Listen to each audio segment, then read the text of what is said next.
The live TV, सच सबसे आगे। नमस्कार, द लाइव टीवी आप देख रहे हैं, आपके साथ मैं हूं आदित्य कुमार।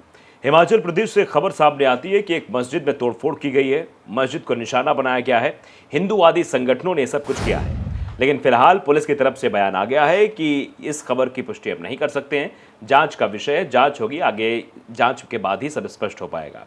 हिमाचल प्रदेश के सोलन की खबर है। वसीम अकरम त्यागी हैं जिन्होंने तस्वीरें साझा की हैं। जरा आप पहले तस्वीरें देख लीजिए, उसके बाद हम बताते हैं। देखिए, ये तस्वीर आपकी स्क्रीन पर है, आप देख सकते हैं किस तरीके से यहाँ पर ये मस्जिद है, यहाँ तोड़फोड़ की गई है। ये हिंदूवादी संगठनों के द्वारा की गई है और लिखा हुआ है, कृपया मस्जिद में मोबाइल फ़ोन बंद रखें।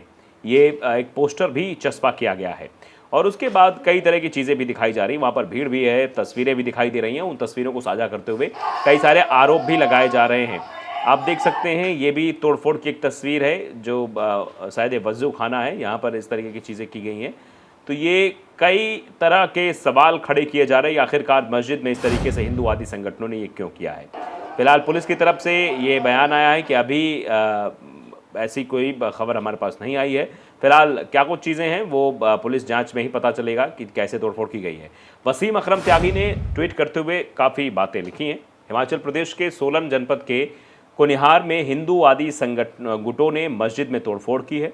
मस्जिद की मेहराबों और धार्मिक किताबों को भी नुकसान पहुंचाया है। वहीं मस्जिद के बराबर में बनी दरगाह स्थित मज़ार को पूरी तरह से समतल कर वहां मंदिर बनाकर आरती भी शुरू कर दी गई है। ये सब मोहब्बत की दुकान का नारा देने वाले राहुल गांधी की कांग्रेस के राज में हो रहा है। यानी हिमाचल प्रदेश में आप जानते हैं कि कांग्रेस की सरकार, इसलिए कांग्रेस पर ये सवाल खड़े किए जा रहे हैं। लेकिन विडंबना ये है कि सुखविंदर सरकार इन उपद्रवी तत्वों से सख्ती से निपटने के लिए तैयार है।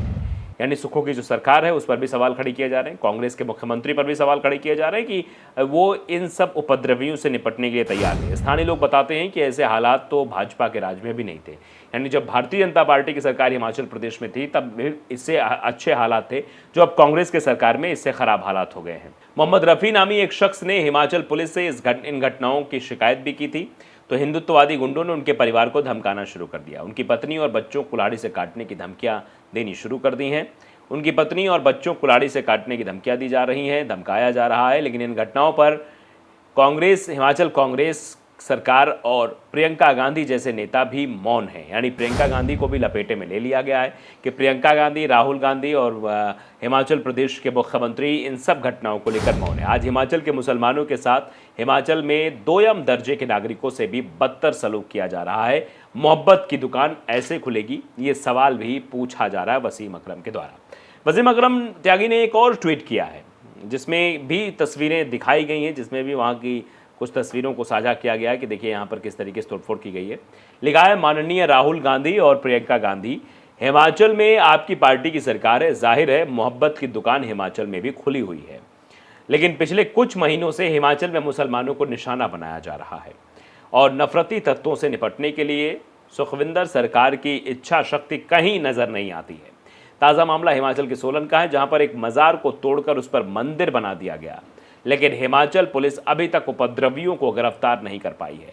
जिस शख्स ने इस कृत्य की पुलिस में शिकायत की, उस शख्स को धमकी दी जा रही है। कोई बिट्टू नामी धर्मरक्षक गुंडा शिकायतकर्ता को धमका भी रहा है, उसके परिवार को कुल्हाड़ी से काटने की धमकी दे रहा है। लेकिन कार्रवाई के नाम पर अभी तक कुछ भी नहीं हो पाया है। अब सवाल ये है कि जब एक छोटे से राज्य के छोटे से ज़िले में भी अगर धार्मिक अल्पसंख्यकों के अधिकार सुरक्षित नहीं हैं, धार्मिक अल्पसंख्यकों के धार्मिक स्थल सुरक्षित नहीं है, तो फिर नफरत से लड़ने की नीयत पर सवाल उठाना वाजिब है।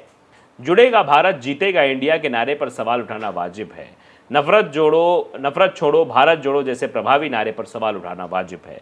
यहाँ पर 2 वीडियो पोस्ट की जा रही हैं, दोनों वीडियो को गौर से देखिएगा। ये वीडियो भी साझा की गई है, वीडियो भी हम आपको दिखाना चाहते हैं। 1 मिनट 36 सेकंड की ये वीडियो है जो हमने आपको दिखाई, किस तरीके से यहाँ पर बताया जा रहा है कि इस जगह को निशाना बनाया गया है। ये वीडियो साझा किया गया है, देख सकते हैं आप वीडियो। ये शायद दरगाह की वीडियो दिखाई जा रही है, जहाँ पर चारों तरफ से इस दरगाह की तस्वीर को दिखाया गया है। बाहर निकलते ही दिखाया गया, वहाँ लोग हैं, तोड़फोड़ हुई है, दरवाज़ों पर भी वो तोड़फोड़ के निशान दिखाई दे रहे हैं। वहाँ पर लिखा हुआ है कि इस परिसर में मोबाइल लाना सख्त मना है। वो मस्जिद का परिसर दिखाई दे रहा है, वहाँ तोड़फोड़ की गई है। मंदिर बनाने की कोशिश, ऐसा बताया जा रहा है, मंदिर बनाने की कोशिश वहाँ की गई है। अब इस खबर में कितनी सच्चाई है कितनी नहीं है फिलहाल पुलिस जांच करेगी। पुलिस ने कह भी दिया है कि ऐसी कोई जानकारी हमारे पास नहीं है, क्या कुछ कार्रवाई होगी या वक्त बताएगा। लेकिन फिलहाल अब इस पर रिएक्शन लोगों क्या कुछ आ रहा है वो हम आपको जरूर बता देते हैं कि आखिरकार लोग इस खबर को लेकर क्या रिएक्ट कर रहे हैं, क्या बोल रहे हैं, ये जानना समझना बेहद ज़रूरी है। आबिद हुसैन लिख रहे हैं सुखविंदर सरकार को मतलब टारगेट करते हुए, राहुल गांधी को टैग करते हुए लिख रहे हैं कि व्हाट हैपेंड टू योर मोहब्बत की दुकान, क्या हुआ आपकी मोहब्बत का दुकान का। मोहम्मद मुनाजिर लिख रहे हैं क्या यही मोहब्बत की दुकान है। मतलब कांग्रेस पर सवाल दागे जा रहे हैं कि जो राहुल गांधी ने एक बयान दिया था कर्नाटक में जीत के बाद कि अब जो है मोहब्बत की दुकानें खुल रही हैं, नफ़रत के बाज़ार बंद हो रहे हैं, तो क्या ये वही मोहब्बत की दुकान की तस्वीर है।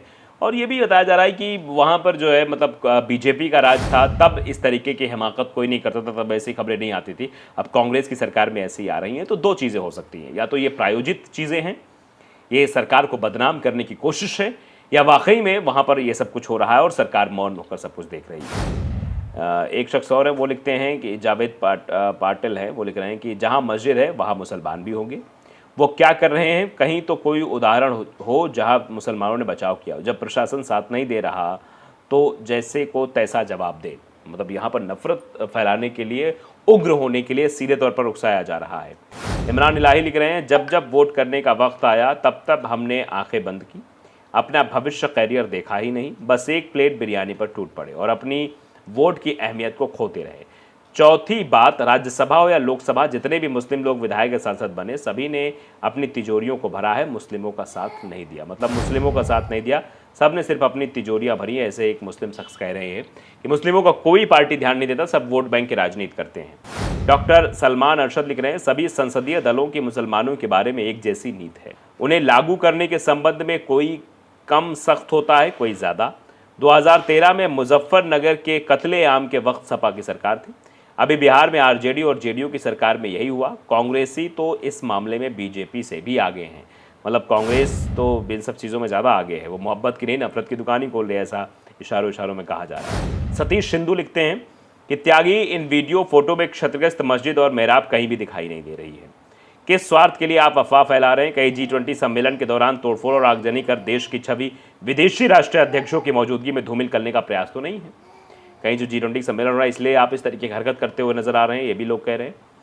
अहमद इसाक लिख रहे हैं कि पहले वहाँ मुस्लिमों को जगह खाली करने की धमकियाँ दी गई, मुस्लिम मुखालिफ नारे लगाए और कांग्रेस सरकार गुंडों के आगे नतमस्तक रही, उनके खिलाफ कोई कदम नहीं उठाया। कुछ दिनों पहले हिमाचल प्रदेश में बाढ़ और तबाही आई, लोगों घर टूट कर बह गए और कई लोगों की जानें गई। क्या इसे खुदा का कहर समझें, ये भी सवाल पूछा जा रहा है। क्या इसे खुदा का कहर समझें या वहाँ के लोगों का। इमरान इलाही लिख रहे हैं कि मुस्लिमों का साथ इस मुल्क में किसने दिया है। मुस्लिम कौम आज की सबसे बेगैरत और बुज़दिल कौम हो चुकी है, क्योंकि तारीख़ें सलवारें पहन कर नहीं लिखी जाती है, तारीख़ें रवां ही क़ुरबानी से, शहादत से होती है, जो कि मुस्लिमों के बस की बात नहीं है। बस लिंच होते रहते हैं और अपनी बारी का इंतज़ार करते हैं। इस तरीके से मतलब ये भड़काऊ चीज़ें भी कही जा रही हैं। इमरान इलाही लिख रहे हैं जनाब साहब इस मुल्क में ये सब जुल्म क्यों बढ़े मालूम है आपको, क्योंकि हम मुस्लिमों ने कभी एकजुट होकर गलत को गलत कहा ही नहीं। दूसरी बात, हम मुस्लिमों के रहनुमा, रहबर, आलिम, उलेमा सब अपने अपने निजी मफाद के लिए इस मुस्लिम कौम का इस्तेमाल करते रहे। तीसरी बात, जब भी वोट करने का वक्त आया तब।